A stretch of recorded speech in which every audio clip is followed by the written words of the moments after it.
আজকের মতো কিন্তু আমাদের কর্মসূচি শেষ। যেহেতু আপনাদের কর্মসূচি ঘোষণা করেছে, তো কাজে আপনারা দয়া করে আপনাদের পক্ষে কথা বলছেন।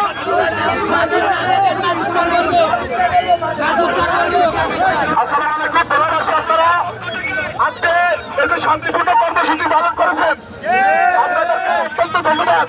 আমি ভোলা বরিশাল সেতু আদায়ের যেই লম্বাসটি করেছি, এর মধ্যে একজন শিক্ষার্থী এই যে 400 কিলোমিটার পথ পাড়ি দিয়ে এসেছি।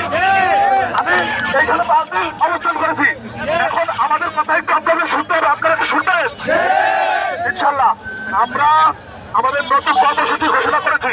আগামীকাল সারা দেশে ভোলার জনগণ যারা যারা রয়েছে তারা বিক্ষোভ মিছিল করবে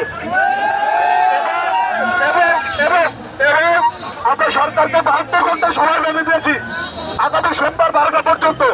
যদি এর মধ্যে সরকারের পক্ষ থেকে কোনো ধরনের পদক্ষেপ গ্রহণ করা না হয়, আমরা ভোলা থেকে যে পাওয়ার প্ল্যান্টের মাধ্যমে বিদ্যুৎ সরবরাহ করে দেয় সেইটা বন্ধ করে দেবো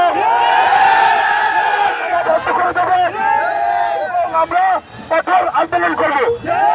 কর্মসূচি এইখানে স্থগিত ঘোষণা করা হলো। সবাই রাস্তা ছেড়ে দিয়ে শান্তিপূর্ণভাবে চলে যান। চলেন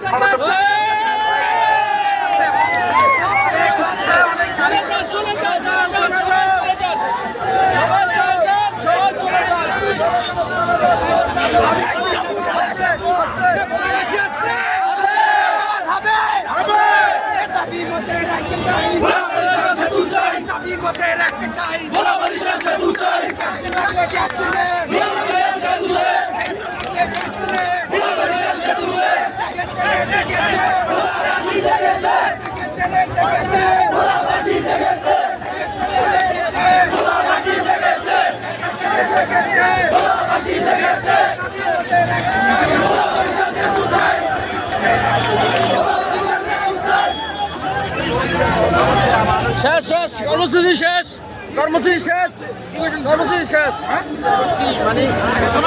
আগামী শনিবার সারা বাংলাদেশে আমাদের মিছিল হবে, সমাবেশ হবে। আজকে এই পর্যন্তই শেষ।